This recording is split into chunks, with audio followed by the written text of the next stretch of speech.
everyone, it's Haze. In today's video, we once again going to do the Miraculous Monday meme review where my friend Hedge finds me the very best Miraculous memes from across the internet and he puts them together for me and I basically blind react to them.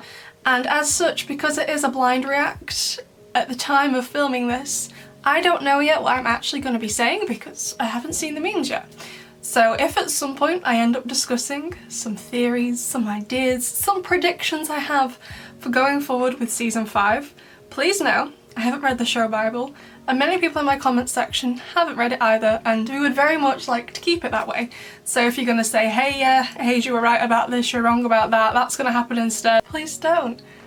Thank you very much. I do not want to know a thing. I want to be happy and just make fun theories. Just want to be happy and make fun theories. That's it. So let's get into it. Okay, so first meme. A literal time traveling Miraculous with the possibility of messing up the timelines.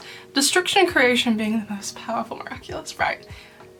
Whilst don't get me wrong, I do agree that both the snake and the rabbit are more powerful than Ladybug and Cat.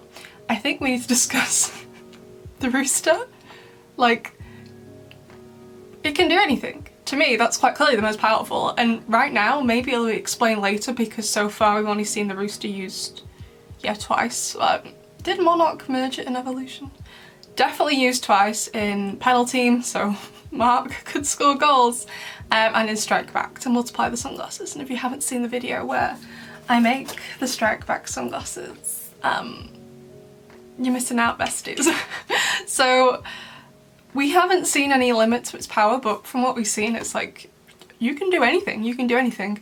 So why hasn't Gabriel? Because I'm assuming he knows how the powers work. He has the grimoire, he can translate the grimoire now. I would assume the grimoire tells you what each of the Miraculouses do. So why doesn't he just cure Emily with that one? Like, I've been thinking this for ages, because if you're wondering, Emily isn't actually dead. So I believe it says on her wiki that someone, like one of the creators on Twitter, I'm not sure if it was Thomas or like maybe Winnie instead, said, yeah, like it's canon that they had a funeral for Emily, presumably before the show starts, like before the events of before the events of Origin. So Emily has had a funeral. To Adrian and everyone in Paris, Emily is dead. But if you go on Adrian's wiki, on Emily's wiki, she isn't dead. So if you look on like the family tree for Adrian, so his parents are Gabriel and Emily. Then related to Emily is Amelie, who's obviously, her son is Felix. And his dad definitely is dead because there's a little cross next to his name. But there isn't a cross next to Emily's name. So she's not technically dead. To me, I don't know if this is actually what's going on, but to me, it seems like she's just on life support or something. Hence why Gabriel was so worried in Party Crasher when, you know, the power goes out or whatever. So she's on life support. So I've always wondered, like, why doesn't he just akumatize someone, including himself, or even Natalie, into becoming like a doctor that can cure anything if they like touch you or something? I don't I don't know, because the butterfly obviously it was meant to be used for good in the first place, so surely it can do good things like that. I am slightly confused. I don't know why he just doesn't do that. Maybe he's just stupid, but like, he is. But, I guess sometimes with TV shows like this, you gotta suspend your disbelief a little bit. But I do find it a bit hard to believe he's going after these two Miraculouses when already within his grasp, because he still has the rooster, he has the means to do what he wants. Arguably, from what we've seen of the rooster so far, you know what I mean? He's not all there, is he, Gabriel babes? You need to, you really need Natalie back. I will cry if she doesn't come back. Oh my god. I love that woman with all of my being. Oh my god, can Natalie be my mum? Anyway, next meme. Marinette's mental health. Felix. I remember someone commenting, was it? Yeah, it was the last meme review. I said Felix is an anti-hero and they were like, it's a bit generous calling Felix an anti-hero after what he did to Ladybug, and I was like, I see what you're saying, like he took all the Miraculouses. That does seem like a very evil thing to do. However, I'm pretty sure Felix is a senti monster. So I remember saying, I'm pretty sure in my Strike Back commentary, yeah. So during that bit when they all have the sunglasses on. They all have the sunglasses on, and Felix is at the back of the group and he takes the glasses off and he says, I'm sorry. At first, well, like the first few times I watched the episode, like the morning of making that video, I thought he was referring to like saying, even though she couldn't hear him, saying sorry to Ladybug for what he was about to do. However, at the same time, there was like kind of sad music playing as he watched the sentimonsters fall into the sun. So on my first viewing, I thought he was saying sorry to Ladybug for what he was about to do, but now I view it as him saying sorry to the sentimonsters. And because Gabriel, like obviously in episode 9, Daddy Agrest, Felix worked out that his uncle was Shadow Daddy, he was like, I have to get the Peacock Miraculous off him or he's basically gonna kill me. I have to protect myself. So whilst, yes, it does seem like a very evil thing to do, and I agree, obviously absolutely destroyed Marinette, that scene in Strike Back in the bathroom with her having a panic attack. I mean, it was well done, but also like heart-wrenching to watch, you know what I mean, to see her feel that way. Felix was an anti-hero in that moment, because I feel like Felix knows what he did was wrong, but at the same time he was like, I have to do this myself in order to stop my uncle from murdering me, basically.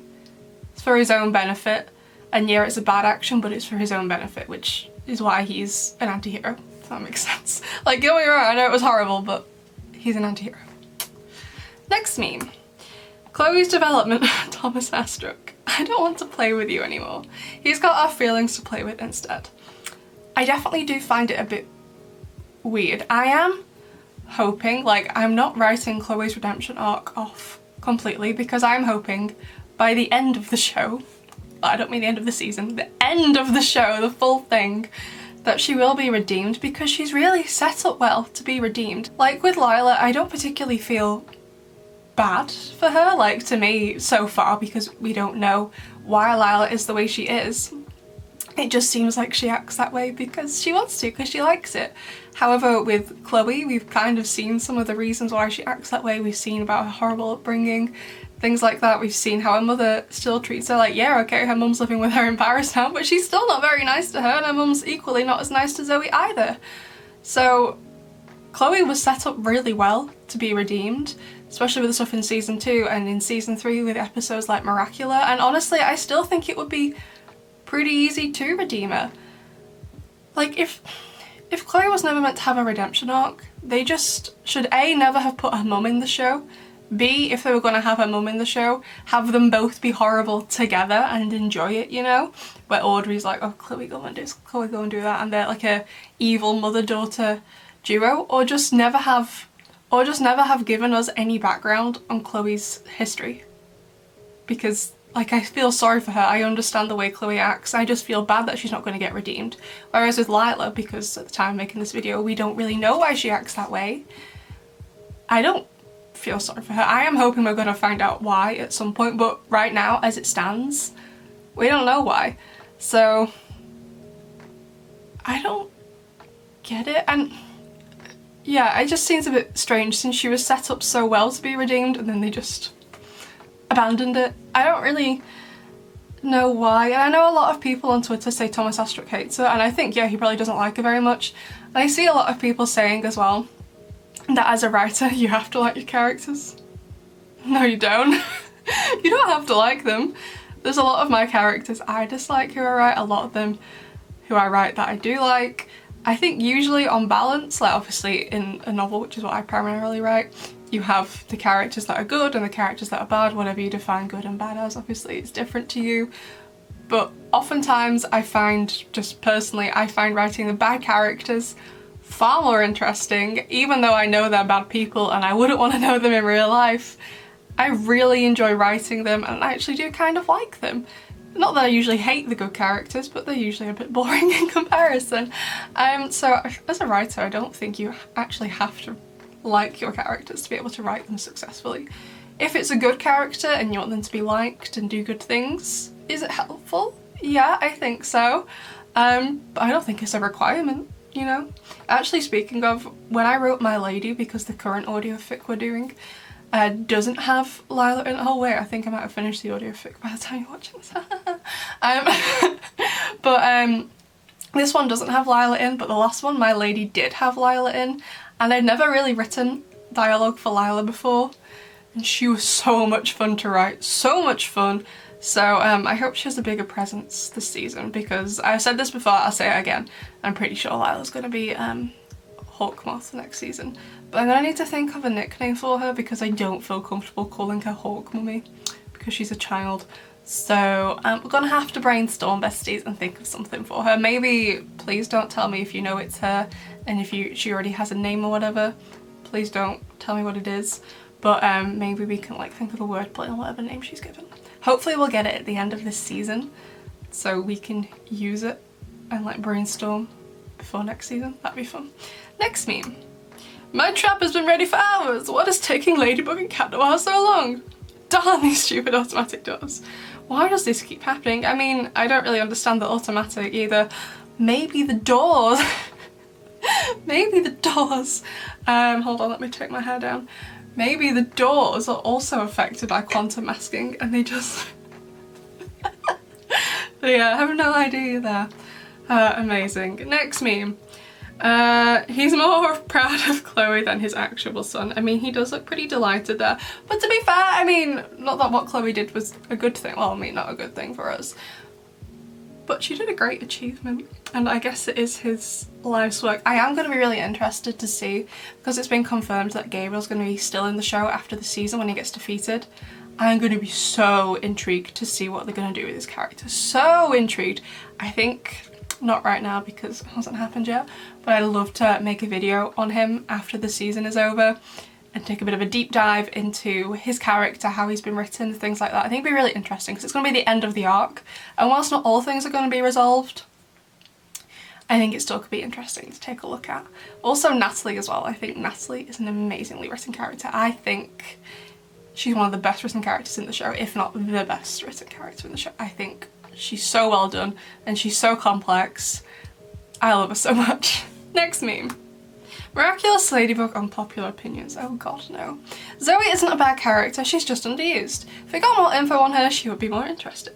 Aspic's outfit is actually really cool. No, it's not. The snake head helmet is also really good at hiding his identity. And I like the show. I've never seen a fandom that contains less fans than this one. You are completely right, Hedge. Right, let's go through these. First of all, Aspic's outfit. Without the helmet, it looks better. I understand what you're saying about the mask, but it's ugly.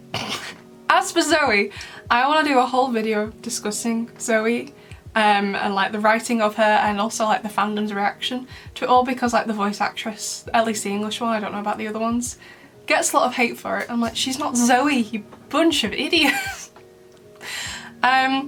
I don't think she's that underused. The thing with Zoe is that she's not meant to be a main character, she's meant to be a background character. She's not meant to have the same amount of screen time that Chloe used to have. Season 4 she didn't do as much. But like the screen time Chloe had in 1, 2 and 3, she's not meant to have the same amount of screen time because she's not meant to be a Chloe replacement. She's meant to be a Queen Bee replacement.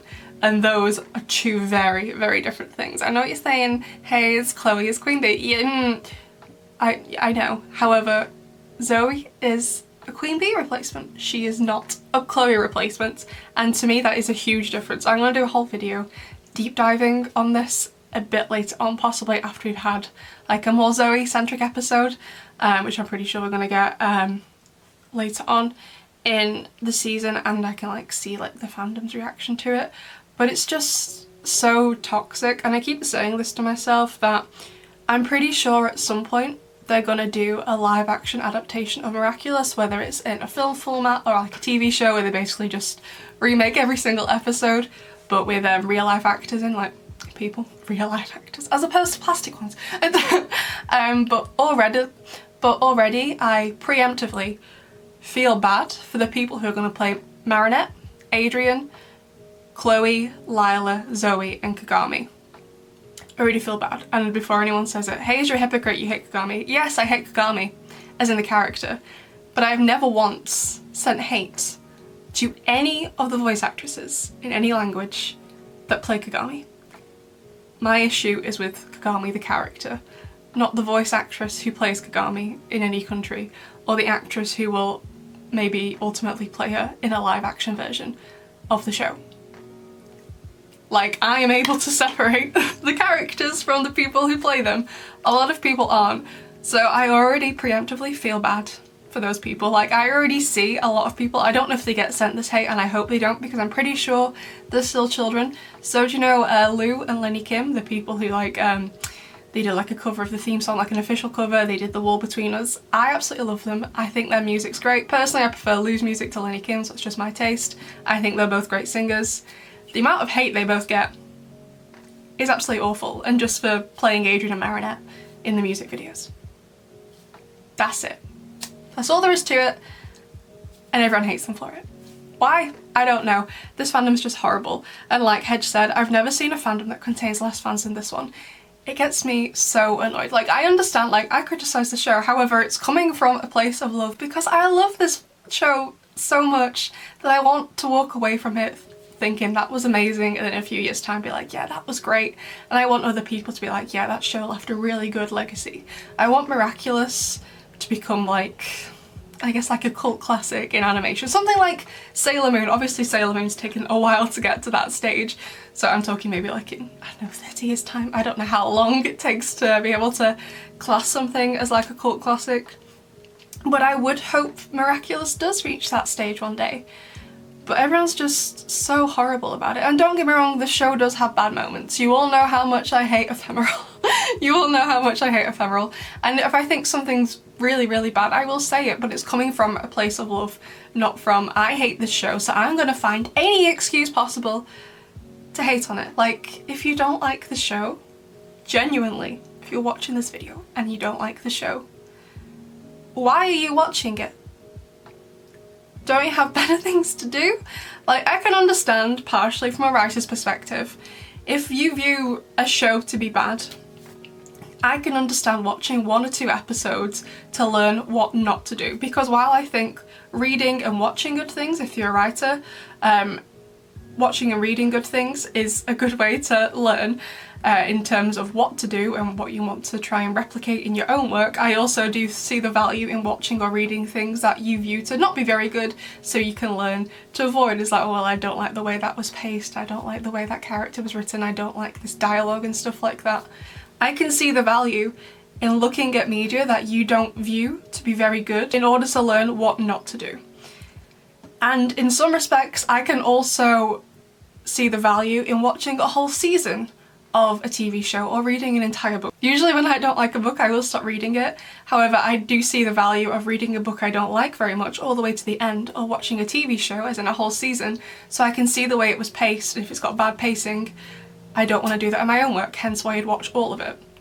So I can see the value of watching a whole season of Miraculous.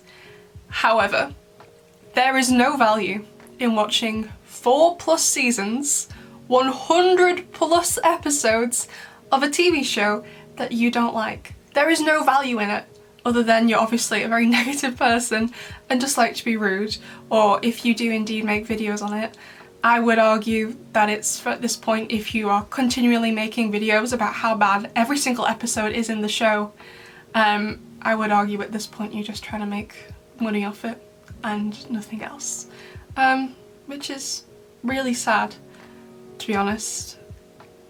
I just think it's a bit useless and pointless and a waste of time. Like, wouldn't you rather watch something you like? I genuinely don't get it. I do think the fandom can be pretty horrible. That's why I try and reply to all the comments, because like I've had several people come in the comment section and just try to start arguments with me or other people in the comments, but because I think people kind of know, like within the fandom now, that I'm always going to reply to most of the comments. They know not to come and bother doing it under my videos, because I will be like, hey, that's not okay to just say horrible stuff like that and not expect anyone to say anything. So yeah, that's why I reply to all the comments, because like I feel like we have like a real community in the comments, you know what I mean? Like we're all nice to each other. So I want to try my best to keep it that way for as long as possible. I've heard a lot of you telling me like you feel so comfortable in my comment section versus some other Miraculous channels, not necessarily because of the fault of the creator of that channel, but because of their subscribers all coming to attack people for whatever reason. It's just not very nice. There's a reason why I don't really comment on other Miraculous channel videos. I'll watch them, but I don't usually leave a comment or even read the comments. I watch it, maybe like it, then I'll leave. I don't usually comment. I think you'll very rarely see me in the comments of another Miraculous channel video, because not because the video's not good, it's because of who's commenting. Next meme As you can see, a wild ladybug in her natural habitat. What episode is that from? Can't say I recognise it, but okay, hedge next meme. Logan being mutually in love and blushing messes around each other, I hate it. And Marinette being mutually in love and blushing messes around each other. That is what I want.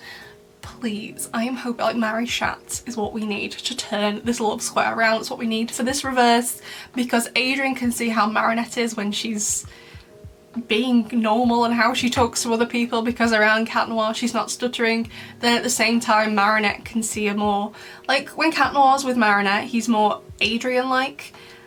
He's like only really like flirty and funny with Ladybug. Don't get me wrong, he does it with Marinette a bit, like in Evil Illustrator for example. I love that in that episode. But yeah, that's desperately what we need. Next meme. Is that Felix? Oh, I'm gonna beat his... Oh, Marinette punches him. Oh hey Adrian, sorry for beating up your cousin. I love you. Hopefully Adrian and Felix didn't just switch again. Yeah, hopefully. I mean, he deserves a good punch. I am very intrigued to see what Marinette's next interaction with Felix is going to be like, and Adrian's first interaction with him, and Ladybug and Cat Noir's. Is it going to be different? I am hyped for him to come back to Paris, or for them to go back to London. Let's have more scenes in London, that could be fun. So the final meme of the meme review is a viewer submission meme. Like Hedge says on the screen, if you want to be in with a chance of getting your meme within the meme review, you have to join my Discord server, which is linked down in the description box, and submit your meme. It has to be a meme you've created, not one stolen off the internet. We have 2 separate channels. We have one that's just for meme sharing. Any memes you find funny, not even Miraculous related. We talk about other things in the server, and then the meme review viewer submission, and then everyone votes on it to see which one is the funniest, and Hedge picks the one that's the most popular. So I'm all powerful, I can create Ladybug Miraculous. Yeah, but I can destroy Cat Miraculous. Roost Miraculous. This is what I was saying before! It's the most powerful. So what is it? Oh, I think it's oh, Godzilla, yes, and King Kong, and then a doggo with a baseball bat. Fabulous. Like, this is what I'm saying. The rooster is by far the most powerful. I don't know why they first of all spent so long not using it. It's weird. Like, if I was Marinette, I would have been like, forget the fox as like the first one, like the first extra one that was used. Let's just give Alia the rooster. Just go straight away, because surely again with the rooster you can also do illusion. I would assume. You can do anything, right? But also, like, why isn't Gabriel using it? Like, what? I just don't get it. Honestly, it feels like to me, this is just an idea. It feels like towards the end, they were running out of ideas for powers due to the amount of jewellery they had. Hence why we kind of get a couple of repeats. For example, the goat is very similar to both the peacock and the Ladybug Miraculous. Yes, it's a variation, still very similar though. And why the rooster's just like, all of them at once. Yeah, that's what I think. They just basically ran out of ideas. They were like, oh, the rooster could just be all of them. They could have whatever they want. That's what I think happened. So that was it for this week's meme review. I hope you enjoyed it, besties. I'd love to know what your favourite meme was, and I'll see you in the next one. Bye!